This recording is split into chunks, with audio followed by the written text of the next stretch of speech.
Hello, students. This is Sean Teacher talking to you once again about art.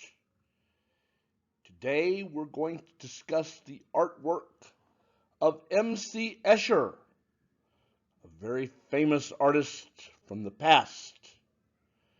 So hang on and let's see what M.C. Escher has to offer us. Well, M.C. Escher was born in the Netherlands in 1892. And if you look, you'll see that he's made a self-portrait for you to look at. Quite interesting. I wonder how it is that you can see every single little hair on his mustache. Some of them are black, some of them are gray, and some of them are white. Very interesting stuff. He was Dutch. If someone is from the Netherlands, they are Dutch. And if you look at this picture, he's made what's known as a relief print. Now, relief prints simply begin as blocks of wood. Someone takes a wood chisel and cuts wood out to make a picture. And after they're done, they put ink on the wood that's left and stick a piece of paper to it. And voila! You have a relief print of M.C. Escher. And he has very intense eyes, I think.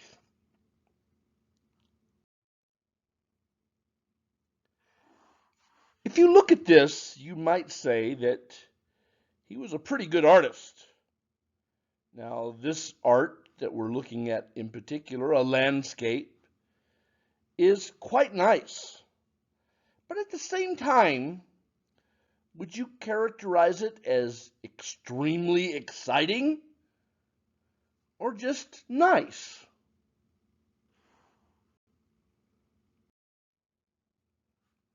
It says here he could make regular art. And then what is regular art? I think maybe if we thought about it, that it might be art that isn't so exciting, but is still quite pretty. We can see it, and we know what it is. It wouldn't surprise me at all that if we went somewhere in the world, we could see this picture, and we could make the picture up with the place in real life. We could say, oh yeah, I can see where this is. So just about anybody could look at this and go, I know what this is. These are buildings. This is a landscape. Those are trees. So we can instantly recognize what he's doing. Same thing here. He's made a sort of cityscape with a blue sky. You can see a street and steps and chimneys and rooftops and doorways and windows. These are things that we recognize. They make perfectly good sense to us.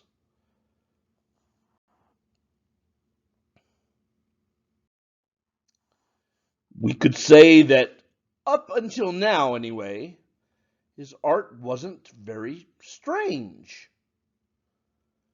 But that may change in a moment. We could say that the art he's making here looks a little like a castle. Would you say that that little tower in the center looks a little bit like a castle? Maybe I can get you to believe that with me for a moment.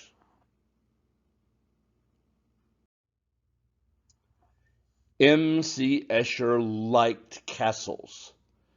If you look at this one carefully, you'll see a group of, I call them soldiers. Some of them are facing right. Some of them are facing left. They're marching in circles around each other. Well, I shouldn't say circles. Maybe I should say squares. But they are both marching up and they are marching down. They are marching opposite of each other. It's interesting to look at. How can they march up and down at the same time? Some might say that this is a visual riddle, something that causes us to look at it and think deeply.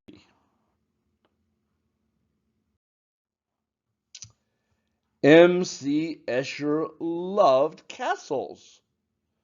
If you look at this one, you can see, and I should say that before we look at it, we should think about water. If we thought about the sentence, water always flows downward.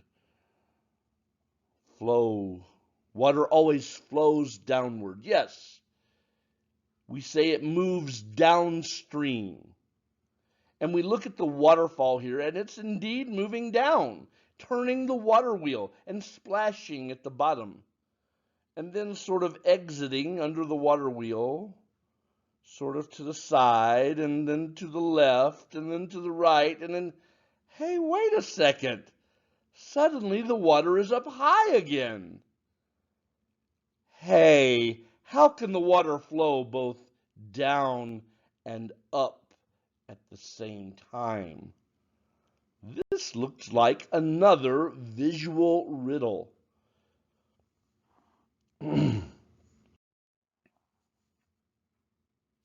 This led him to making something called impossible constructions.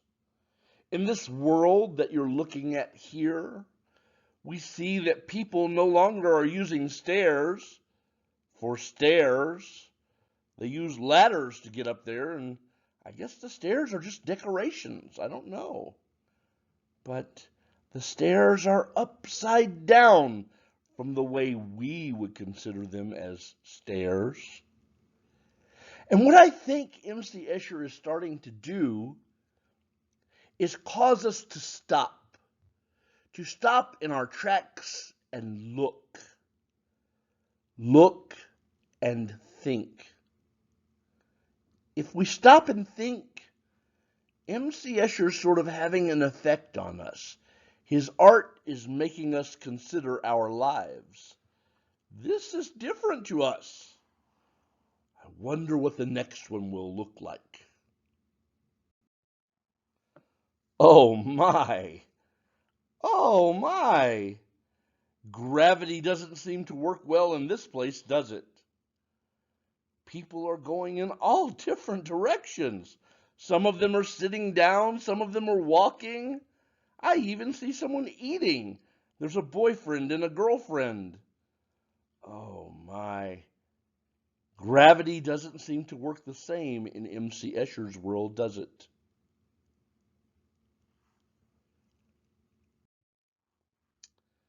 These are things that couldn't happen in our world.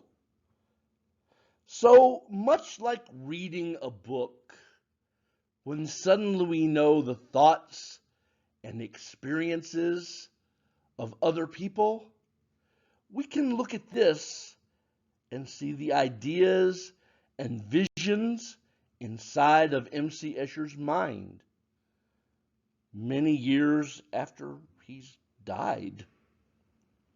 It's very interesting when I think of it that way.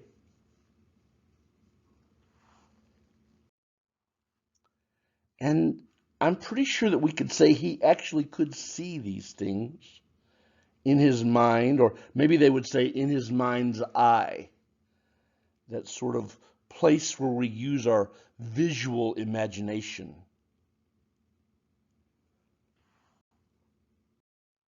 Here he has made a self-portrait with a mirror ball. He's looking at himself while holding himself in his own hand.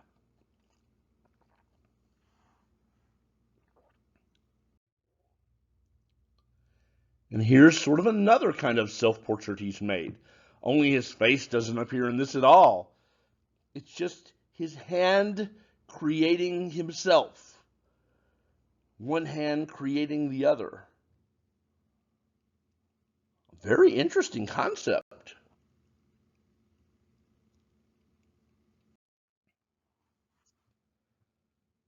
Here he's made his own sort of Mobius strip, only it is also a portrait of himself and his wife with apparently bubbles. Quite interesting to see.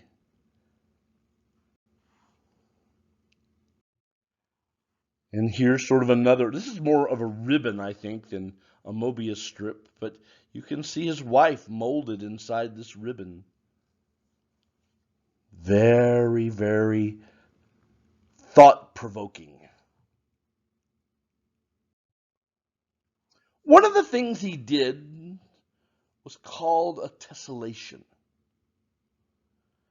If you look at this from the top, you'll see sort of the white space behind the black horseman. And that as your eyes go down to the bottom of the paper, the white space that makes the background for the black horseman suddenly turns into white horseman, and the black horseman turn into the background, making a full transition.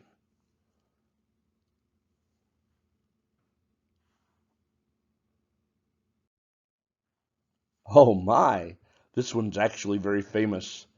If you start at the top with a duck and you go down and down a little bit at a time, the black duck suddenly becomes the background, and the white background suddenly becomes a fish. Oh my, what an imagination!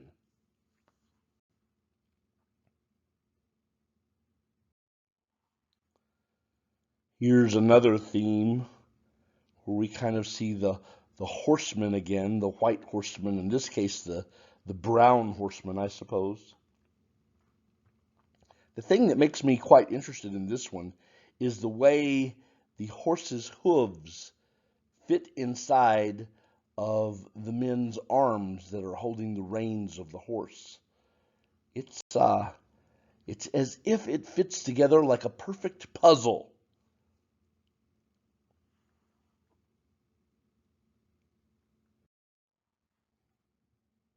Here we see some fish.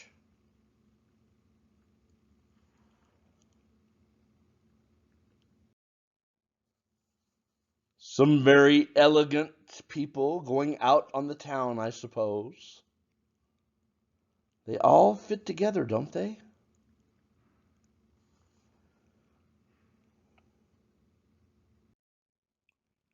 Oh, look at this one. Some lizards.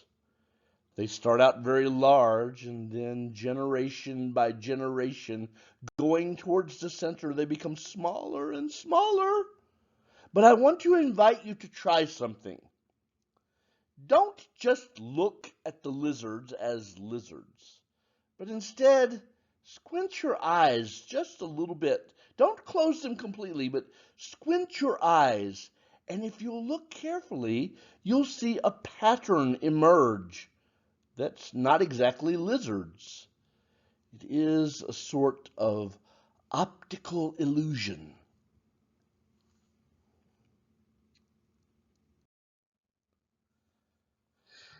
M.C. Escher made lots and lots of tessellations. Here are some more lizards. They're very big on top, and then they get to be very little at the bottom.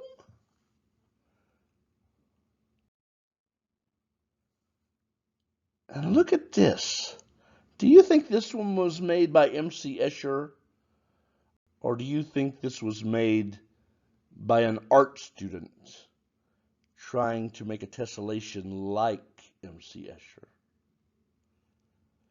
Do you think that you could make a tessellation?